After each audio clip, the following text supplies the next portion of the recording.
So hi guys, welcome back again in Phoebe engineers. तो machine design हम subject पढ़ने वाले हैं एसएससी जेई के लिए, खासकर एसएससी जेई के लिए। ये आपको आरआरबी जेई में भी काम आएगा।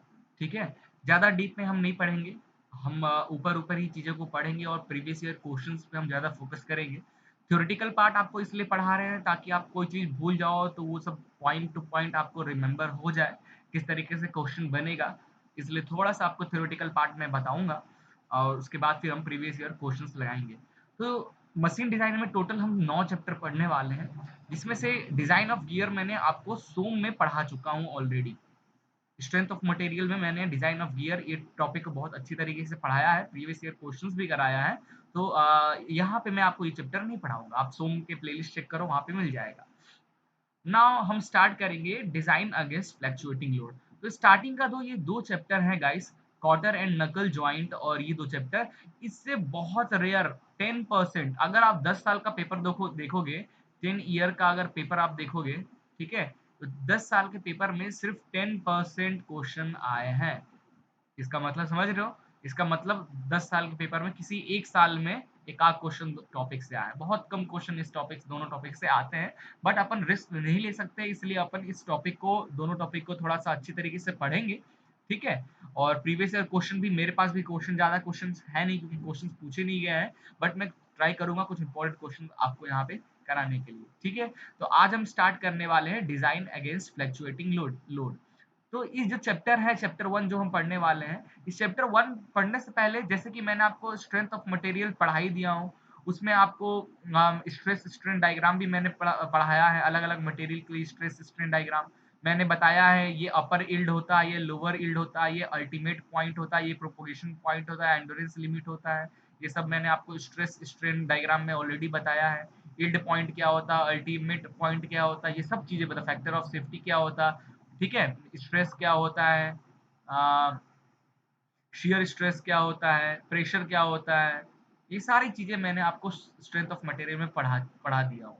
ठीक है, नाउ उसी की हेल्प लेते हुए हम मशीन डिजाइन की बात कर रहे हैं। मशीन डिजाइन में जनरली हम पार्ट्स की डिजाइन करेंगे, और उस डिजाइन में हम देखेंगे कि भाई उसमें वो जो भी पार्ट्स की हम डिजाइन करें, वो यील्ड लिमिट से उसकी वैल्यू कम होनी चाहिए, अल्टीमेट से कम होनी चाहिए, अपॉन फैक्टर ऑफ सेफ्टी लेकर चलेंगे ताकि हमारा मटेरियल फेल ना हो, ये सब। ठीक है, तो सबसे सबसे पहले स्टार्ट करने वाले हैं chapter 1, that is design against fluctuating loading. Generally design against fluctuating load है। इसमें सबसे पहले देखते हैं, कोई भी मशीन पार्ट डिजाइन करना है तो ये कुछ प्रोसीजर है जिसको हमें फॉलो करना पड़ता है।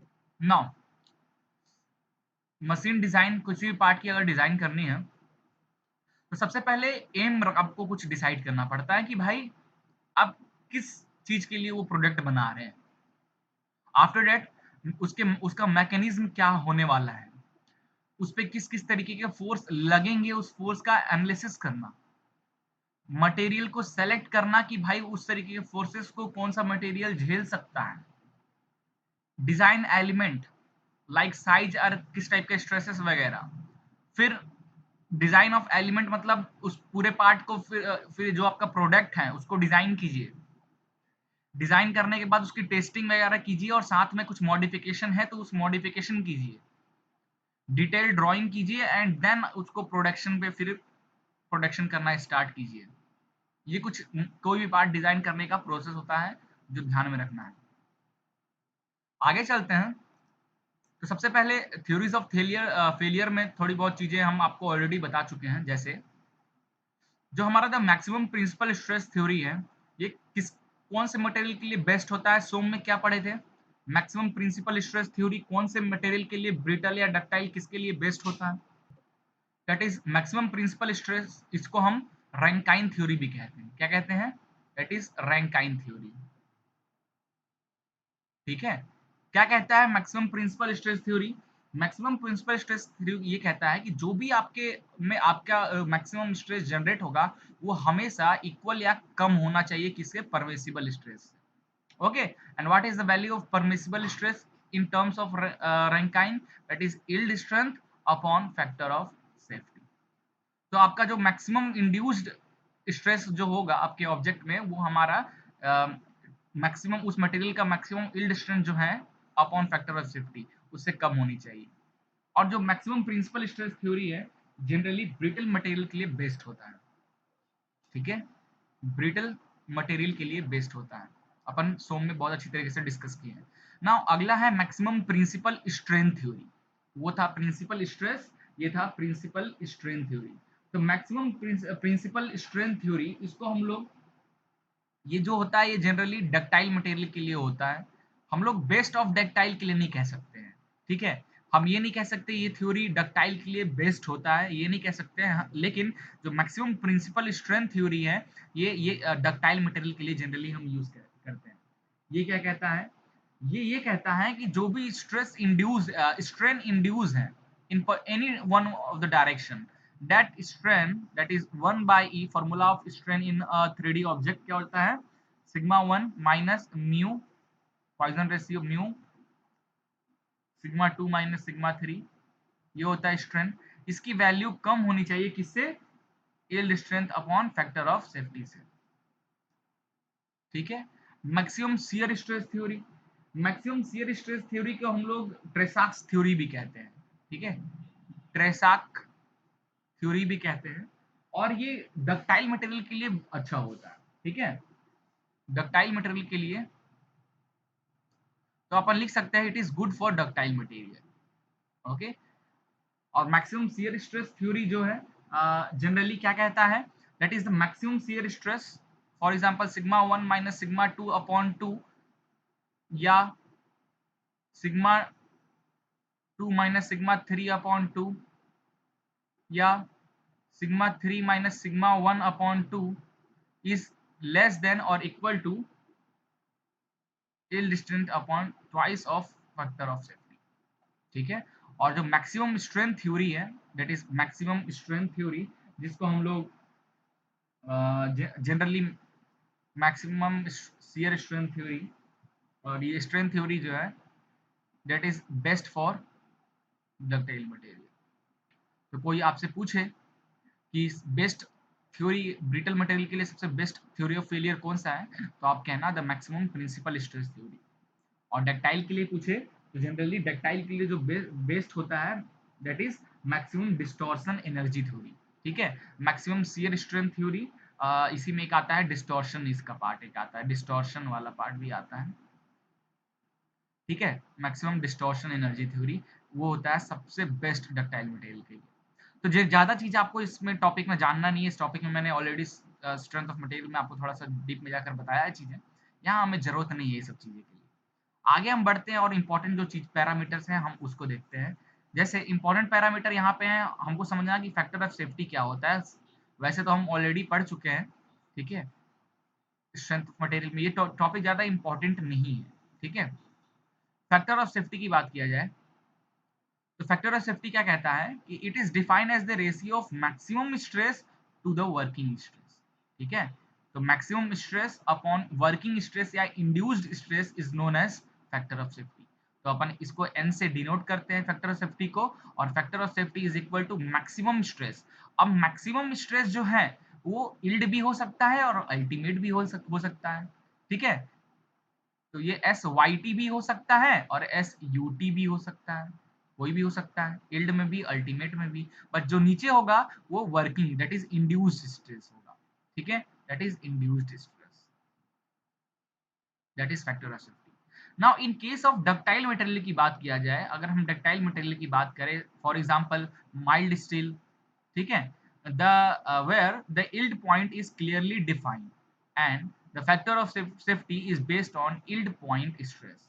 तो ध्यान में रखना है डक्टाइल मटेरियल की yield स्ट्रेंथ हमें मिली रहती है, ठीक है। जनरली अगर माइल्ड स्टील की बात करें तो माइल्ड स्टील का जो होता है उसमें दो हमें फैक्टर ऑफ दो हमें yield पॉइंट मिलता है, ठीक है। एक टॉप, जैसे अगर मैं माइल्ड स्टील का स्ट्रेस स्ट्रेन डायग्राम बनाऊं,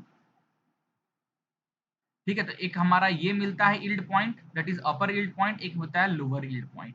तो ये जो अपर यील्ड पॉइंट है ये चेंज होता रहता है मटेरियल के शेप एंड साइज के अकॉर्डिंग, बट जो लोअर यील्ड पॉइंट होता है ये फिक्स्ड होता है हर मटेरियल के अकॉर्डिंग, ठीक है। बट मटेरियल के शेप चेंज हो जाए, साइज चेंज हो जाए, इससे डिपेंड नहीं होता, ये फिक्स होता है। और इसी को हम लोग ओरिजिनल डक्टाइल मटेरियल में ओरिजिनल यील्ड पॉइंट स्ट्रेस कहते हैं, तो ध्यान रखना है कि जो डक्टाइल मटेरियल के लिए हम yield point that is the maximum stress point, ठीक है। Therefore for ductile material factor of safety is equal to yield point stress that is SYT upon induced stress, ठीक है, या फिर सिग्मा YT इस तरीके से भी लिख सकते हैं अपॉन दिस।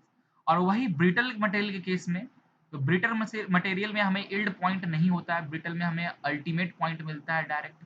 इसलिए for example cast iron is a brittle material and the yield point is not well defined as for ductile material, therefore the factor of safety of brittle material is based on ultimate stress के होता है। So in case of brittle material the maximum stress will be ultimate stress, therefore factor of safety for brittle material is ultimate stress upon induced stress, ठीक है। ये term आपको याद रखना है। चलिए आगे देखते हैं। Now causes of stress concentration. अब स्ट्रेस कंसंट्रेशन होने का क्या क्या रीजन है। Now when some external force, ध्यान देना, some external force acting on a body, जब किसी बॉडी पे कुछ एक्सटर्नल फोर्स हम एक्ट करते हैं, the internal force act on the various part of the body, ठीक है, विच रेजिस्ट द एक्सटर्नल फोर्स को रेजिस्ट करता है। This internal force per unit area is called stress. यही तो होता है हमारा स्ट्रेस। जैसे अगर ये हमारा प्लेट है, इस प्लेट में आप एक टेंसाइल फोर्स लगा रहे हो, तो ये जो मटेरियल इसका जो इंटरनल इंटरनल अपोजिट डायरेक्शन में, that is internal resisting force जिसको कहते हैं, that is internal resisting force equal and opposite direction में अप्लाई होता है। दैट रेजिस्टिंग फोर्स, ठीक है, that resisting force per unit area is known as stress, ठीक है। और लेटर हम फिर आगे जाकर दो तीन इसके पार्ट पढ़ते हैं, तब जाकर निकलता है कि that resultant force is known as the force that are acting in the object, that is F upon area is called stress, या P अपॉन एरिया, ठीक है, where P is the load. Now stress due to tension और bending and torsion, ये सब हम bending stress, torsion stress, stress due to tension sigma T, ठीक है, sigma B, ये सब का फॉर्मूला हम स्ट्रेंथ ऑफ मटेरियल में बहुत अच्छी तरीके से पढ़े हैं, तो हमें उस चीजें यहाँ पे रिवाइज करने की जरूरत नहीं है, हमने सोम में बहुत अच्छी तरीके से पढ़ा है। नाउ फ्लक्चुएटिंग स्ट्रेस, ये टॉपिक हम थोड़ी देर बाद डिस्कस करेंगे। आगे हम डिस्कस करते हैं that is stress and time graph for fluctuating stress. अब फ्लक्चुएटिंग स्ट्रेस क्या होता है पहले तो हमें वो समझना होगा, ठीक है। नाउ फ्लक्चुएटिंग स्ट्रेस क्या कहता है, the stress, fluctuating stress generally fluctuating load की वजह से ही स्ट्रेस डेवलप होता है, हम जानते हैं। तो फ्लैक्चुएटिंग लोड के कारण फ्लैक्चुएटिंग स्ट्रेस डेवलप हो रहा है। क्या कहता है fluctuating stress, the stress which vary from a minimum value to maximum value of a same nature that is tensile और compressive are called fluctuating stress. जैसे कि आप ये फिगर देख सकते हो, लाइक दैट, ठीक है। This is a stress and time graph of fluctuating stress, ठीक है। ना इसके बारे में हम डिस्कस करेंगे, बट उससे पहले हम लोग फटीग कंसिडरेशन पढ़ने वाले हैं। सो नेक्स्ट है गाइस, लेट अस एज्यूम आपके पास एक शाफ्ट है, आपके पास ऐसा कुछ शाफ्ट है, ठीक है। अगर आपको इस शाफ्ट को ब्रेक करना है, तो आप फॉर एग्जांपल इस तरीके का टेंसाइल लोड आप इस शाफ्ट पे एक्ट कर रहे हो, तो ये कब फ्रैक्चर होगा, जब आप इसका इल डिस्टेंस से ऊपर का जो स्ट्रेंथ है, आप जो स्ट्रेंथ इस पर एक्ट कर रहे हो, इल डिस्टेंस से ऊपर आप फोर्स एक्ट हो रहा हो, तभी जाकर टूटेगा। बट विदाउट इल डिस्टेंस से ऊपर जाए हुए इस मटेरियल को किस तरीके से आप तोड़ सकते हो, किस तरीके से फ्रैक्चर कर सकते हो, इसका एक तरीका है। एक बार इसको नीचे की तरफ इस तरीके से टर्न करना, और एक बार ऊपर तरीके से इस तरह, और इस तरीके का कंटिन्यूअस साइकिल बनाने से, ठीक है, अप डाउन इस तरीके कंटिन्यूअस अप डाउन करने से, क्योंकि अगर हम इस तरीके से अगर इसको ऊपर की तरफ मोड़ें, ऊपर की तरफ इस तरीके से मोड़ें, जो पीछे वाला पार्ट है इसमें टेंशन क्रिएट होगा, और जो अंदर वाला पार्ट है उसमें कंप्रेशन क्रिएट होगा। फिर आप जब उसको नीचे करोगे तो ऊपर वाला पार्ट कंप्रेशन से टेंशन हो जाएगा, और नीचे वाला पार्ट टेंशन से कंप्रेशन हो जाएगा। और ऐसे अप डाउन करने से मटेरियल जो है इल डिस्टेंस से पहले ही फ्रैक्चर हो जाता है, ठीक है। इसी को हम लोग फटिग लोडिंग कहते हैं, ठीक है। क्या कहता है फटिग में, due to fatigue material is fail under their yield strength, yield strength से अंदर ही पहले ही फेल हो जाता है। तो अगर मैं इसका साइकिल बनाऊं तो दिस इज, अब ये जो फेल है ये कुछ इसमें 4-5 तरीके का हमारा यहाँ पे फटीग कंसिडरेशन। सबसे पहला हम इसमें लेते हैं, अगर साइकिल हमारा कंप्लीटली रिवर्स्ड हो। कंप्लीटली रिवर्स साइकिल का मतलब कैसा, कि the stress which vary from one value of compression to another same value, मतलब आप +5 टेंशन ऊपर भी ले जाओ, ठीक है, +5 टेंशन, और माइनस कॉम्प्रेशन जो हो वो भी 5 ही हो, मैग्नीट्यूड सेम हो, ओनली चेंज द sign, ठीक है, compressor and tension, but the magnitude will be same. That type of loading is known as completely reversed loading, ठीक है। For example, this is 5 and this is -5. The magnitude will be same, only it will be tension and compression during this cycle. This type of loading is known as completely reverse loading, and the value of sigma max, that is this value, and sigma mean, it is equal in that case. Okay. Now, second type of loading in fatigue, that is repeated stress loading. Now repeated नाम से ही आप देखोगे, repeated कोई भी जब भी आप पढ़ने बैठते हो तो आप क्या करते हो, कोशिश करते हो इंट्रोडक्शन से चैप्टर को पढ़ना, जीरो से स्टार्ट करना। तो रिपीटेड स्ट्रेस टाइप के लोडिंग का एक यही माने कि इसकी जो मिनिमम पॉइंट होती है वो जीरो की होती है। The stress which vary from zero to a certain maximum value, this zero to certain maximum value are called repeated stress, ठीक है। इसकी पहचान ही होती है कि इसकी जो मिनिमम स्ट्रेस की जो वैल्यू होगी वो अगर जीरो है और मैक्सिमम कुछ भी हो, मैक्सिमम +5 हो, +3 हो, कुछ भी हो, doesn't matter, but the minimum stress will be zero. That type of loading is known as repeated loading, and due to this repeated stress will be developed in a uh, bar or a tube, and due to this it will be failed under the illusion, ठीक है। अगला हमारा fluctuating stress. क्या कहता है fluctuating stress, the stress generally fluctuating stress is developed by load someone cyclic loading, ठीक है। The stress which vary from a minimum value to a maximum value of a same nature, tensile or compressive, are called fluctuating stress, ठीक है। मतलब इसमें sigma max लिया जाए this, and this is sigma minimum, the value of sigma max and sigma minimum is both in same nature, tensile, but their magnitude will be different. अगर मैं light का example लूं, लाइट का नहीं, voltage की example लिया जाए, तो आपके घर में वोल्टेज क्या होता है, कम और ज्यादा होता है। वोल्टेज के कम और ज्यादा होने से लाइट डिम और ब्राइट होता है, गोल तो नहीं हो जाता है लाइट, है ना। वोल्टेज के कम और ज्यादा होने से लाइट गोल तो नहीं हो जाता, लाइट तो रहता है, बट वोल्टेज कम ज्यादा होने से लाइट की ब्राइटनेस कम ज्यादा लाइट की होती है, ठीक है। It means the magnitude will be different but the nature will be same. अगर नेगेटिव है तो both are in compression but the magnitude will be different, that known as fluctuating stress, ठीक है। That is sigma max, the value is, this is sigma minimum. Now next, alternative stress. In alternative stress, the stress which vary from a minimum value to a maximum value of opposite nature, ठीक है। तो इसकी जो minimum value है, for example ये -3 है, और this is the maximum value of stress, that is for example its value is 5। It doesn't same, ठीक है।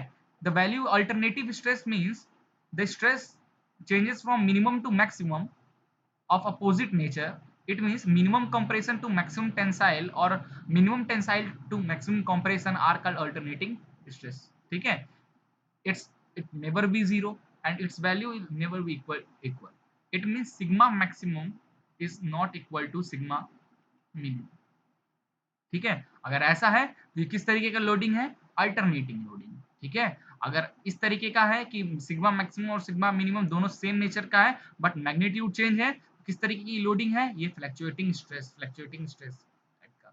अगर minimum value 0 and the maximum value is anything, ठीक है, +6 +10 कुछ भी, ठीक है, this type of stress is repeated stress. And for completely reverse scale, sigma max and the value of sigma minimum here will be equal, ठीक है, will be equal. Now कुछ nomenclature के बारे में बता रहे हैं। नोमेनक्लेचर सच एज, सबसे पहले हमने देखा सिग्मा मैक्स के बारे में देखा। सिग्मा मैक्स मैक्स को हम क्या कहते हैं, दैट इज मैक्सिमम स्ट्रेस, ठीक है। दूसरा था हमारा sigma minimum, that is minimum stress, okay. Now third हम नोमेनक्लेचर देखने वाले हैं, third is sigma mean. What do you mean by sigma mean? Sigma mean means maximum stress plus minimum stress upon 2, ठीक है। दिस इज मीन स्ट्रेस, इसको हम लोग कहते हैं mean stress, okay. Fourth one is है दैट इज वेरिएबल स्ट्रेस, या इसको सिग्मा वी से भी लिखते हैं, सिग्मा ए से भी लिखते हैं, दैट इज एम्पलीट्यूड स्ट्रेस या वेरिएबल स्ट्रेस। इसकी वैल्यू क्या होती है, इसकी वैल्यू होती है maximum stress minus minimum stress upon 2, ठीक है। अगला क्वेश्चन हम देखते हैं, एक होता है हमारा स्ट्रेस रेशियो, जिसको हम आर से लिखते हैं, ये क्या होता है, stress ratio, it means minimum stress upon maximum stress, is known as stress ratio, clear है। नाउ रेंज ऑफ स्ट्रेस क्या होता है, रेंज ऑफ स्ट्रेस किसको कहते हैं, sigma max minus sigma minimum, that is known as range of stress. एक और term आता है एम्पलीट्यूड रेशियो, किसे कहते हैं, कोई अगर पूछे एम्पलीट्यूड रेशियो निकालो इस साइकिल का, तो कैसे निकालोगे, उस साइकिल का एम्पलीट्यूड रेशियो का फॉर्मूला क्या होता है, sigma variable upon sigma mean, ठीक है। तो सिग्मा वेरिएबल का क्या होता है, sigma maximum minus sigma minimum upon 2 upon sigma mean, that is sigma maximum plus sigma minimum upon 2, 2 से 2 कट जाएगा और इसकी वैल्यू आ जाएगी क्या, 2 से 2 कट जाएगा और सिग्मा मिनिमम अपॉन ये आ जाएगा a is equal to 1 minus R upon 1 plus R, where R is the stress ratio, clear है। तो ये चीज आपको ध्यान में रखना, सिग्मा मैक्स से अगर हम डिवाइड कर दे ऊपर नीचे तो ये 1 हो जाएगा, sigma minimum minus sigma maximum R होता है, this is the amplitude ratio. अब मैंने ये सब नोमेनक्लेचर आपको बता दिया फटीग लोडिंग का, अलग अलग टाइप के फटीग लोडिंग भी मैंने आपको दिखा दिया। नाउ एक क्वेश्चन हम करने वाले हैं, important question for complete reversed case. तो कंप्लीट रिवर्स्ड केस में हमने क्या पढ़ा था, जल्दी से पीछे चलते हैं, देखते हैं। कंप्लीटली रिवर्स्ड में हमने पढ़ा था सिग्मा मैक्स और सिग्मा मिनिमम की वैल्यू सेम होगी, ठीक है। तो यहाँ पे जो क्वेश्चन हम करने जा रहे हैं, for completely reversed we can write that the value of sigma max, the value of sigma max which is equal to plus sigma, and the value of sigma mean is equal to minus sigma. Let us assume plus sigma and minus sigma. So the value of sigma mean is equal to what, sigma max plus sigma mean upon 2, this, ठीक है। Sigma max plus sigma और sigma minimum minus sigma upon 2, therefore the value of mean stress will be 0. What is the value of variable stress, that is sigma max minus sigma minimum upon 2, what is value, plus sigma minus minus plus sigma upon 2, तो ये हो जाएगा sigma के बराबर, that is variable.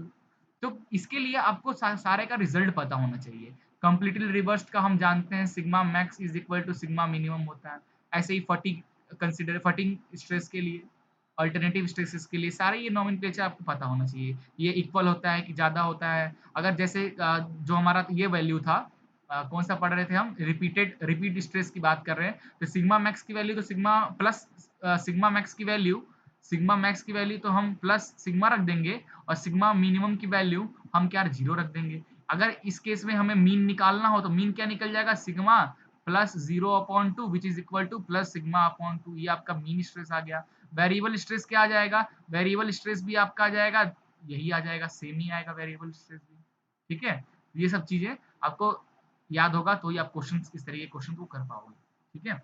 ये आपके निकल दिया। अगर आपसे कोई पूछे कि रेंज बताओ कंप्लीटली रिवर्स्ड केस में, रेंज ऑफ स्ट्रेस बताओ, तो रेंज ऑफ स्ट्रेस क्या होता है, that is range of stress maximum stress minus minimum stress, है ना।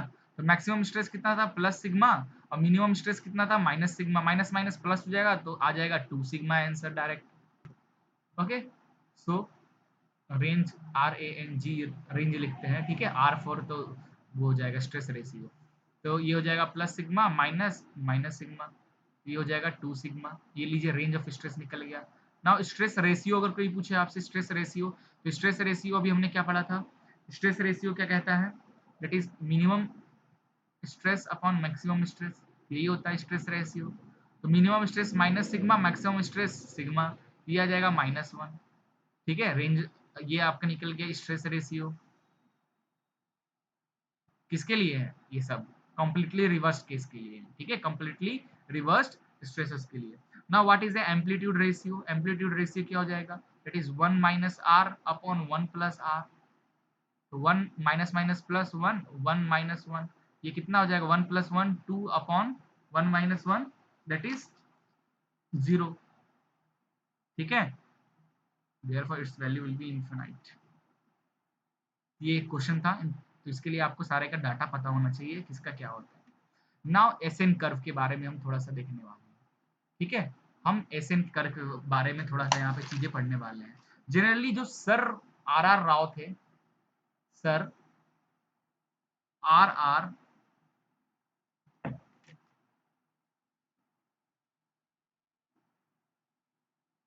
एक्सपेरिमेंट, इन्होंने सर आर आर मोर ने एक एक्सपेरिमेंट किया जिसमें उन्होंने एसएन कर्व के बारे में जिक्र किया। ठीक है, एसएन कर्व के बारे में क्या है, एसएन कर्व में आगे अभी हम डिस्कस करेंगे आपसे। तो इनका क्या कहना था कि इन्होंने क्या किया, जनरली स्टैटिक लोडिंग को फटिक लोडिंग में कन्वर्ट कर दिया, स्टैटिक लोडिंग को फटिक लोडिंग में कन्वर्ट किया, सिर्फ और सिर्फ शाफ्ट को टर्न करके। ठीक है, और उससे जो रिजल्ट आया उसको एसएन कर्व पे ड्रॉ किया, और उसी से आपको एक यहाँ पे टर्म्स मिलेगा, एंड्रेंस स्ट्रेंथ, एंड्रेंस लिमिट क्या होता है, वो चीज आपको यहाँ समझ में आएगी। ठीक है, तो क्या किया उन्होंने, एक शाफ्ट लिया। ठीक है, उन्होंने एक शाफ्ट लिया, उस शाफ्ट को टर्न किया। तो जब उन्होंने उस शाफ्ट को टर्न किया, तो मान लेते हैं ये और इधर का जो टेंशन हो गया, इसकी वैल्यू हो गई +5, और ये इधर कंप्रेस हो गया, तो इसकी वैल्यू हो गई -5 कंप्रेशन। ठीक है, और हम जानते हैं ये हमारा इधर से भी हमने बेंडिंग लोड लगाया ना, तब तो ये इस तरीके से हुआ। तो यहाँ पे जो डिस्ट्रीब्यूशन होगा, bending distribution, for example this is -5, ठीक है, this is -4, this is -3, this is -2, फिर 0, फिर -1, -2, +1 +2, और ये +5, इस तरीके से ये हमारा हुआ। ये स्टैटिक लोडिंग है, सिर्फ हमने इधर से बेंडिंग किया और इस तरीके की वैल्यू डेवलप हो गई। बट अगर हम साथ में अगर इस शाफ्ट को अगर मैं घुमा भी दूं इसी एक्सिस पे, जो शाफ्ट की जो न्यूट्रल एक्सिस है, ठीक है, शाफ्ट की जो न्यूट्रल एक्सिस है, न्यूट्रल एक्सिस तो समझते होगे, सो में पढ़े हो। अगर मैं इस शाफ्ट को न्यूट्रल एक्सिस के अबाउट रोटेट भी, बेंड तो करूं स्टैटिक लोडिंग बेंड तो करूं ही करूं, साथ में अगर रोटेट भी कर दूं, तो ये जो जो डिस्ट्रीब्यूशन है, ये -5 की जगह पे रोटेट करने पे कुछ देर बाद हो सकता है +5 आ जाए, हो सकता है इसकी जगह पे +3 आ जाए, या -1 आ जाए। ये जो पॉइंट है ये क्या होगा, रोटेट होने लगेगा। तो यहाँ पे क्या हमको दिख रहा है, फ्लैक्चुएशन दिख रहा है कि भाई इस ये पॉइंट है बार बार फ्लैक्चुएट कर रहा है, कभी +5 आ जा रहा है, कभी -5 आ जा रहा है इस पॉइंट पे। ठीक है, तो इसी को अपन कहते हैं फ्लैक्चुएटिंग, और ये इसी के हेल्प से हमें एसएन कर्व मिलता है। तो इसको समझने के लिए उन्होंने क्या किया, एक स्टैंडर्ड स्पेसिमेन लिया, एक स्टैंडर्ड स्पेसिमेन लिया, यहाँ पे एक शाफ्ट लिया। ठीक है, यहाँ पे 2 बियरिंग्स लगाया उन्होंने, एक तरफ उसको मोटर से कनेक्ट कर दिया, मोटर से कनेक्ट कर दिया इस तरीके का। तो इसमें क्या होता है, डायामीटर धीरे धीरे डिक्रीज होता है फिर इंक्रीज करता है। ठीक है, और यहाँ पे उन्होंने लोड लगा दिया, यहाँ पे उन्होंने लोड लगा दिया। स्पेसिमेन का आप यह देख सकते हो, स्टैंडर्ड स्पेसिमेन लिया, तो उसमें length of this sorry dia of specimen is 8 mm, length of specimen is 875 mm, and the radius of curvature, this curvature is 250 mm। इन्होंने एक स्टैंडर्ड लिया, और फिर इस पे इन्होंने लोड एक्ट किया, मैक्सिमम जितना भी हो सकता है उतना लोड एक्ट किया, और इसको फिर देखा कि भाई ये इतने कितने लोड पे ये कब फ्रैक्चर होता है। ठीक है, क्योंकि अब इसमें क्या हो रहा है, स्टैटिक लोडिंग को नॉर्मल इस पे ये लोड की वजह से यहाँ पे बेंडिंग एक्ट हो रहा है शाफ्ट में, बट अब हम इसको रोटेट भी कर देंगे, तो बेंडिंग जो स्टैटिक लोडिंग है वो कन्वर्ट किस में हो जाएगा, फटिक लोडिंग में, फटिक टाइप का लोडिंग कन्वर्ट हो गया, क्योंकि it's value will be change, fluctuate. ठीक है, इसको जब रोटेट करेंगे, तो उन्होंने एक ग्राफ, एक टेबल बनाया, उस टेबल में उन्होंने मार्क एंटी की, एक तरफ उन्होंने लोड लगाया, लोड की वजह से कितना वेरिएबल स्ट्रेस क्या डेवलप हो रहा है वो देखा, और देखा नंबर ऑफ कितने साइकिल में हमारा मटेरियल फेल हो रहा है। तो जब उन्होंने W1 लोड एक्ट किया, इतना लोड एक्ट किया इस पे, जैसे उन्होंने रोटेट करना स्टार्ट किया ही कि ये शाफ्ट फ्रैक्चर हो गया। तो इस टाइम में उन्होंने देखा जो वेरिएबल स्ट्रेस जो उनकी वैल्यू थी, उसकी जो वैल्यू थी वो अल्टीमेट स्ट्रेंथ के बराबर थी, and its how much its turn, zero, number of cycle its take, zero cycle पे। फिर उन्होंने क्या किया, एक वेट को यहाँ से हटा दिया W1 को, अब सिर्फ W2 रहने दिया, और ये W3 इस तरीके से। तो जब W2 रहने दिया, W2 और 3 साथ में था, W1 को हटा दिया, थोड़ा सा वेट कम कर दिया, तो वेट कम करने पे देखा कि ये जो ये जो हमारा शाफ्ट है, इसकी जो अल्टीमेट स्ट्रेंथ, फॉर एग्जांपल इसकी अल्टीमेट स्ट्रेंथ आती है 0.9 SUT अल्टीमेट स्ट्रेंथ, और इतने पे ये कितना नंबर ऑफ साइकिल ले लिया, फॉर एग्जांपल 1000 रोटेशन ले लिया, 1000 रिवॉल्यूशन ले लिया, ठीक है। फिर उन्होंने थोड़ा सा W2 को भी हटा दिया, सिर्फ बचा क्या W3, वेट 3 और कम कर दिया, और कम करने से उन्होंने देखा कि फिर से उसकी वैल्यू अल्टीमेट स्ट्रेंथ के बराबर हो गई, और इन दैट केस जो रिवॉल्यूशन था वो 10 पावर 6 रिवॉल्यूशन ले लिया। अभी तक भी वो अब 10 पावर 6 रिवॉल्यूशन के बाद जाके फेल हुआ, ठीक है। इसके बाद उन्होंने एक्सपेरिमेंट किया ही नहीं, इसके बाद उन्होंने एक्स्ट्रा एक्सपेरिमेंट किया ही नहीं, क्योंकि 10 पावर 6 जो रिवॉल्यूशन है ये बहुत ज्यादा होता है। 10 पावर 6 रिवॉल्यूशन ये किसी भी इक्विपमेंट के लिए बहुत ज्यादा होता है। और तो उसके बाद क्या होता है जनरली, इसके बाद अपन क्या करते हैं, मशीन को या तो हम अपन ये साफ्ट चेंज कर देते हैं, या साफ्ट को हम थोड़ा सा रिसाइकल कर देते हैं, ठीक है। इसलिए इसके इससे ज्यादा उन्होंने एक्सपेरिमेंट किया ही नहीं, यहीं पे वो रुक गए। तो इससे एक कर्व बनता है हमारा, एक कर्व उन्होंने बना के दिया। क्या curve, stress upon number of cycle पे एक कर्व बनाते हैं, ठीक है। This is value that is sigma UT, ठीक है। And here this is 0, this is for example this is 1 2 3 4 5 and 6, this is 10 power, और ये लॉग के टर्म में लेके चले, ठीक है। जैसे अगर 10 लॉग 10 में अगर लॉग 10 लगा दें तो इसकी वैल्यू कितनी हो जाती है 1, ठीक है। उसी तरह लॉग 10 अगर 10 पावर 6 में अगर लॉग 10 लगा दें तो इसकी वैल्यू कितनी हो जाएगी 6, ठीक है। तो लॉग के अकॉर्डिंग लॉग बेस 10 पे इन्होंने लॉग बेस 10 पे स्ट्रेस और नंबर ऑफ साइकिल का ग्राफ बनाया, जिसको हम SN कर्व भी कहते हैं, ठीक है। तो क्या देखा इसमें कि जब उन्होंने लोडिंग एक्ट किया, दैट इज 0.9 SUT जब उनकी वैल्यू आई थी, इन दैट केस जो उनको ग्राफ मिलता है कुछ इस तरीके का, 10 पावर 3 पे इस तरीके का ग्राफ मिलता है, ठीक है। और उसको वो क्या करते हैं, लाइन को इस तरीके से ज्वाइन कर देते हैं, ये थीटा अलग वैल्यू, ठीक है। 10 पावर 6 तक जब वो जाते हैं, 10 पावर 6 तक जब जाते हैं तो उनको जो वैल्यू मिलती है, उनको ये वैल्यू मिलती है SUT, ठीक है। अभी पीछे ग्राफ में देखा था 0.9 पे वो कितना 10 पावर 3 रिवॉल्यूशन ले रहा था, तो 10 पावर 3 रिवॉल्यूशन पे उसने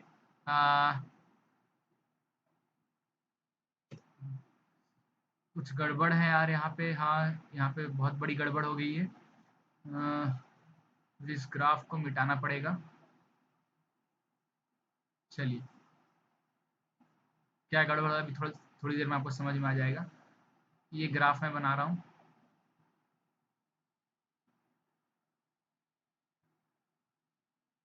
ओके। अभी जो हमने पीछे टेबल जनरेट किया, तो W1 लोड पे हमें SUT की वैल्यू मिल रही थी, and their number of cycle will be 0।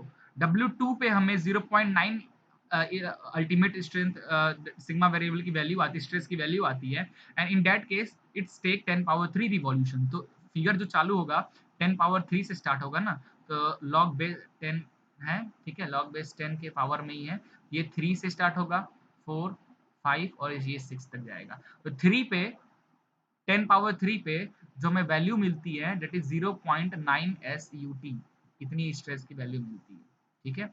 तो फॉर एग्जांपल हम लेते हैं कि हम थोड़ी आगे बढ़ते हैं और यहाँ तक चलते हैं, हमने यहाँ तक चला, तो यहाँ से जो हमें स्ट्रेस मिला है that is for example log e power S star, some example this is Q, इस पॉइंट पे अब मैंने इस ग्राफ को इस तरीके से ज्वाइन किया, स्लोप बनाया दैट इज वैल्यू थीटा। फिर 10 पावर 6 पे आते हैं। 10 पावर 6 पे हमें जो स्ट्रेस मिलता है उसकी वैल्यू कितनी मिलती है, एस यू टी। ठीक है, देखिए ध्यान से, 10 पावर 6 तक जाते हैं रिवॉल्यूशन पे, उसकी वैल्यू मिलती है S U T, ultimate strength की वैल्यू। और इसको अपन इस ग्राफ को फिर इस तरीके से ज्वाइन करते हैं, तो ये फाई, ये थीटा और ये फाई अलग अलग है, दोनों अलग एंगल पे बनेगा। तो इस ये हमारा एस एन कर्व हुआ। ठीक है, इसके बाद हम क्या मान लेते हैं, इसके बाद एक्सपेरिमेंट किए ही नहीं, इसके बाद हम क्या मान लेते हैं, इसके बाद हम मान लेते हैं कि हम अपन साफ्ट को चेंज कर देंगे या फिर साफ्ट को में हम उसको रिसाइकल कर देंगे, ये सब वगैरह। ठीक है, तो यहीं से एक टर्म्स आता है हमारा, दैट इज एंडोरेंस लिमिट। ठीक है, ठीक है, यहीं से हमें ये जो वैल्यू आई थी हमारी, अपन मान लेते हैं कि ये जो हमारा है, यही है हमारा एंड्योरेंस स्ट्रेंथ ऑफ द, या endurance limit of the object. ठीक है, और ऑफ द शाफ्ट। तो क्या कहता है endurance limit, endurance limit indicates the stress at which the material may be used for infinite number of cycle. ठीक है, तो हमने यहीं तक एक्सपेरिमेंट किया, इसके बाद तो हमने 10 पावर 6 बहुत होता है। ठीक है, इसलिए हम इनफाइनाइट टर्म, इसके बाद तो एक्सपेरिमेंट हमने किया ही नहीं, इसके बाद या तो शाफ्ट चेंज कर देंगे, तो इसलिए हमने इसको इनफाइनाइट वैल्यू मान लिया। इसलिए ये जो वैल्यू है S U T, that is the endurance limit of the object. ठीक है, अपन इसी को एंड्योरेंस लिमिट ऑफ मान लेते हैं ऑब्जेक्ट का। ठीक है, तो endurance limit indicates the stress at which the material may be used for infinite number of cycle के लिए चलता है। ठीक है, and this area will be ultimate sigma E, देख सकते हैं। ठीक है, hence operating the material at endurance limit will increase its life of the material. Okay, and endurance stress is completely reversed bending stress. ये कुछ terms हैं, आपको ध्यान में रखना है। Now stress concentration factor. अब यहाँ पे एक चीज और था कि जो एंड्योरेंस स्ट्रेंथ होता है, एंड्योरेंस स्ट्रेंथ हो या फिर एंड्योरेंस लिमिट जो होता है, एंड्योरेंस स्ट्रेंथ जो होता है, ये मटेरियल की प्रॉपर्टी नहीं होती है। ठीक है, ये डिपेंड करता है मटेरियल के एरिया पे, वॉल्यूम पे, क्रॉस सेक्शन, रफनेस, ये सब पे काम डिपेंड करता है, ना कि मटेरियल की प्रॉपर्टी पे डिपेंड करता है। और यही हमारा इल्ड और अल्टीमेट जो होता है वो किस पे, वो हमारा मटेरियल की प्रॉपर्टी पे डिपेंड करता है। ये चीज भी एक आप माइंड में रखना जो मैं अभी बोला हूँ। ना अगला टॉपिक हम देखने वाले हैं, स्ट्रेस कंसंट्रेशन क्या होता है। Now it is a region within a material wherein stress get concentrated। ठीक है, फॉर एग्जाम्पल अगर इस तरीके का सडनली एक जैसे इस तरीके का कोई शाफ्ट है और सडनली उसका एरिया चेंज होता है, इस तरीके से सडनली एरिया चेंज होता है इस तरीके से। ठीक है, तो सडनली एरिया चेंज होने की वजह से ये जो पार्ट है ना, यहाँ पे स्ट्रेस कंसंट्रेशन ज्यादा होता है एज कम्पेयर टू बाकी के पार्ट से। इसलिए इस तरीके के जो ऑब्जेक्ट होते हैं वो यही इस पॉइंट से इजिली ब्रेक हो जाते हैं और बहुत जल्दी ब्रेक हो जाते हैं, because at that point stress concentration will be more. ठीक है, और इस तरीके के चीजों पे, या फिर अगर इस तरीके का कोई प्लेट है और उस प्लेट में इस तरीके का मान लीजिए कोई होल हो जा रहा है, फॉर एग्जांपल कोई कैविटी जनरेट हो गया, तो ये जो एंड पार्ट है, ये दो पॉइंट है, इस पार्ट पे हमारा क्या होगा, स्ट्रेस कंसंट्रेशन होगा, और ये जो प्लेट होगा यहाँ से फट जाएगा, है ना, इस पॉइंट से, because at that point stress concentration will be more. तो a material is strongest if the stress concentration is uniform।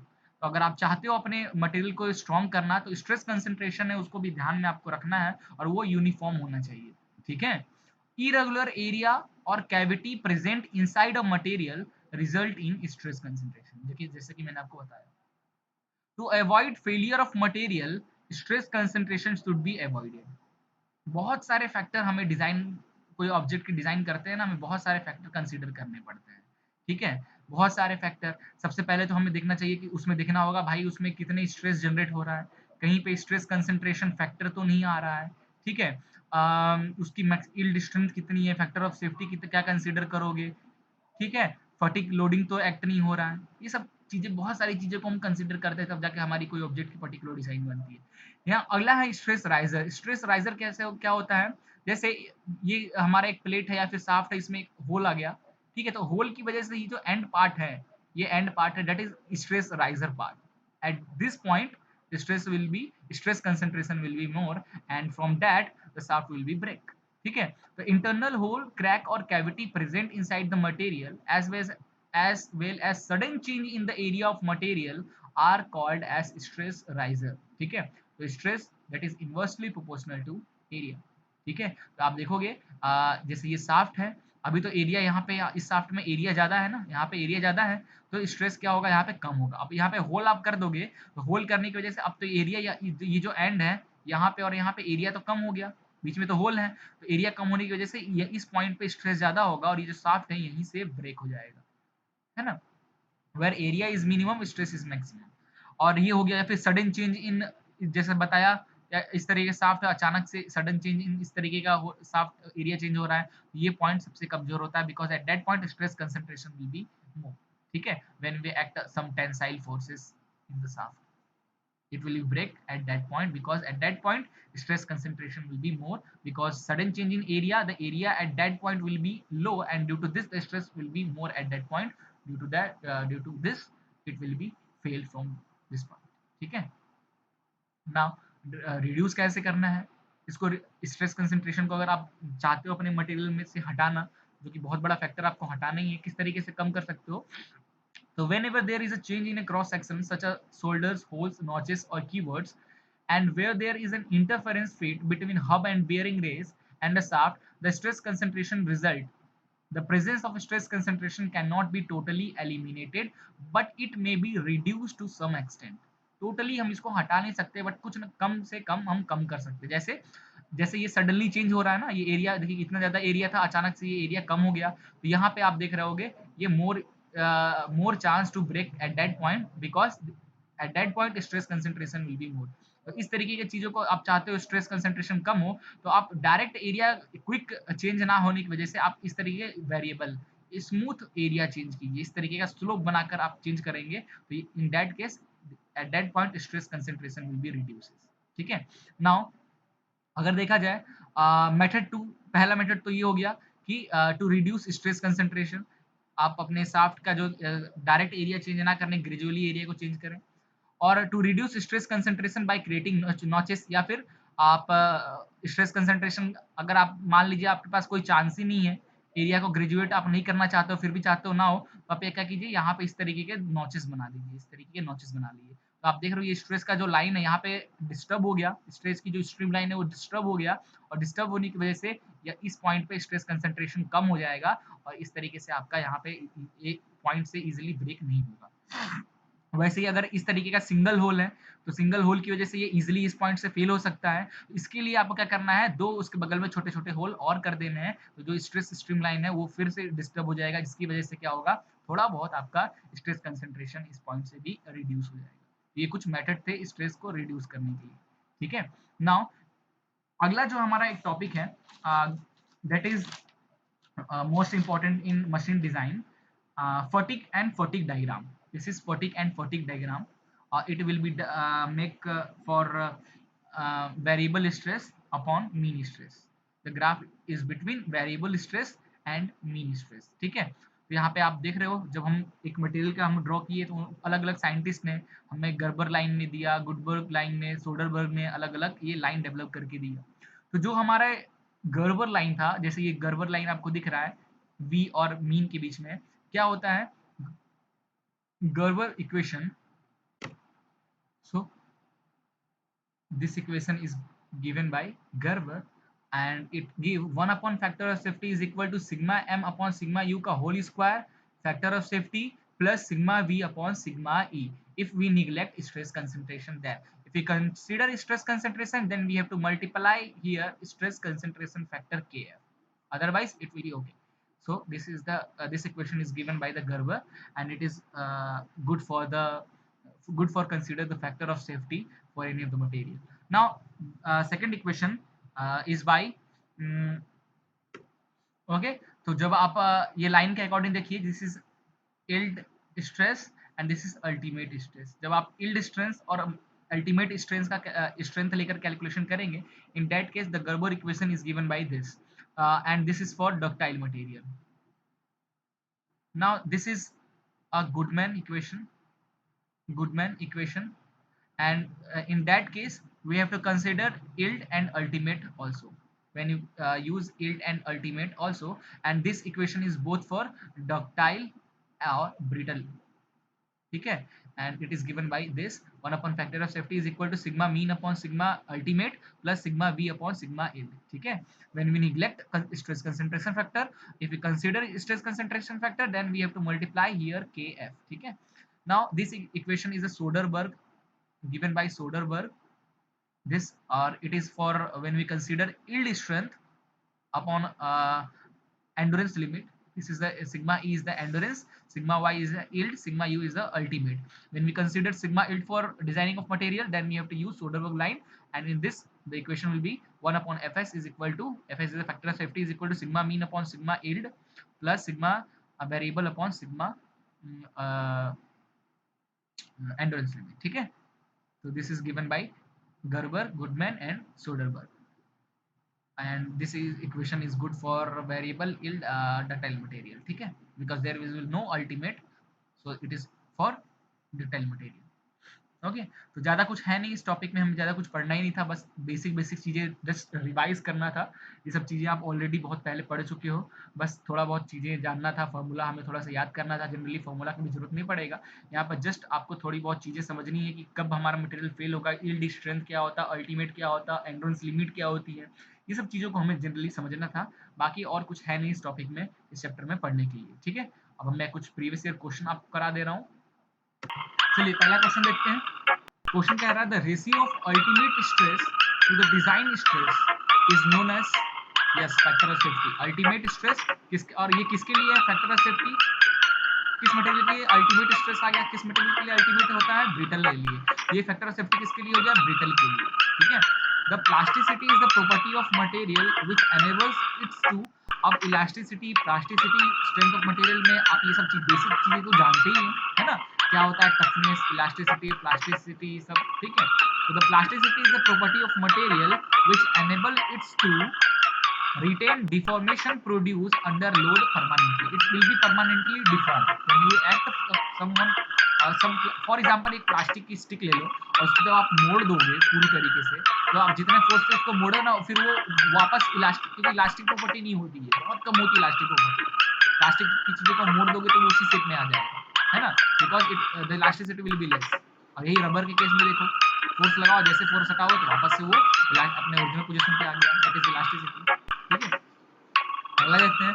The fatigue stress concentration factor is defined as, क्या पढ़े थे अभी थोड़ी देर पहले, फटीग स्ट्रेस कंसंट्रेशन फैक्टर क्या होता है, stress concentration factor that is the ratio of endurance limit without stress concentration to the endurance limit with stress concentration is known as fatigue stress concentration factor, जिसको हम kf से दिखाते हैं.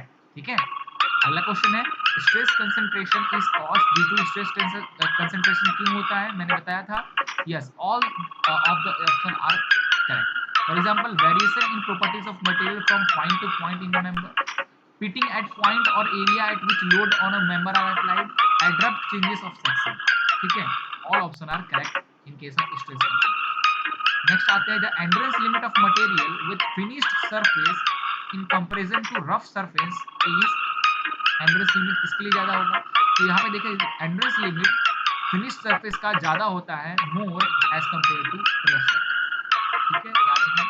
अगला stress concentration in cyclic loading is more serious in इस type के brittle material के. ठीक है, ब्रिटल पे साइक्लिक लोडिंग करो तो बहुत डक्टाइल तो है, sorry, stress concentration in cyclic loading is more serious in ductile material. Brittle material में तो आप लगा ही नहीं पाओगे फटीग, एक बार ब्रिटल मटेरियल को हल्का सा आप बेंड करोगे तुरंत टूट जाएगा, है ना. सबसे ज्यादा सीरियस डक्टाइल मटेरियल के लिए होता है साइक्लिक लोडिंग, तो डक्टाइल मटेरियल में काफी ज्यादा साइक्लिक लोडिंग लगने का चांस होता है, और due to cyclic loading it will be fail before it goes up to the yield point. ठीक है, नेक्स्ट क्वेश्चन देखते हैं. Endurance limit for fatigue, endurance limit और fatigue limit is the maximum stress that a member can withstand for a infinite number of load applicable without failure when subjected to complete reversed loading. endurance limit में अपन ने एक topic discuss किया था, endurance limit works on complete reverse loading. ठीक है, now pick up wrong statement. fatigue strength can be increased by, how we can increase the fatigue strength, fatigue strength can be increased by hot working. ठीक है, important है, याद रखना. वैसे आगे अपन इसमें डिस्कस करेंगे, कोल्ड वर्किंग, हॉट वर्किंग पढ़ेंगे ना, तब हम डिस्कस करेंगे. Which one of the following is not correct procedure to increase the fatigue limit? Yes, surface decarbolization. This is very bad process for increasing the fatigue limit. ठीक है, because due to this it will yeah, the material will be in brittleness. ठीक है, and it will be uh, break in number of pieces. Now, which is correct statement? Stress concentration in static loading is a very serious in brittle material and less serious in ductile material. ठीक है, याद रखना stress concentration. आगे देखते हैं, the toughness of a material, the toughness of the material decreases when it is heated. ठीक है, toughness क्या होता है आप जानते ही होंगे। तो टफनेस जो होता है वो कम होता है अगर आप उसको हीट करते जाओगे मटेरियल को। Yield point in a fatigue loading as compare to static loading is low. ठीक है, तो yield point in fatigue loading as compare to static loading is low. ठीक है, क्योंकि फटिक लोडिंग में क्या होता है, हम अप डाउन उसकी जो यील्ड पॉइंट है अब ऊपर नीचे होता है, बट स्टैटिक लोडिंग में एक उसकी फिक्स रहती है value. Therefore yield point fatigue loading में कम चली जाती है as compare to static loading. Okay, तो ऐसे ही छोटे मोटे क्वेश्चंस आते रहते हैं, इस पे ज़्यादा टफ क्वेश्चन बनते नहीं है इस टॉपिक पे। जनरली टॉपिक इंटरेस्टिंग भी नहीं था, पुराने जो चीज़ें आपने पढ़ा है स्ट्रेंथ ऑफ मटेरियल में, और जनरली आपका थोड़ा बहुत कॉमन सेंस जो आप अभी तक मैकेनिकल में पढ़े हो, उसी से रिलेटेड यहाँ पे जनरली इस टॉपिक से क्वेश्चन बनता है, और बहुत कम क्वेश्चन बनते हैं इस टॉपिक से। बट स्ट्रेस कंसंट्रेशन फैक्टर और कुछ क्वेश्चन मैंने आपको कराया है, इसके मतलब उसके टर्म्स को ध्यान में रखना इंपॉर्टेंट है। ठीक है, ये सब चीज़ें। चलिए मिलते हैं गाइस नेक्स्ट वीडियो में, तब तक के लिए गुड बाय।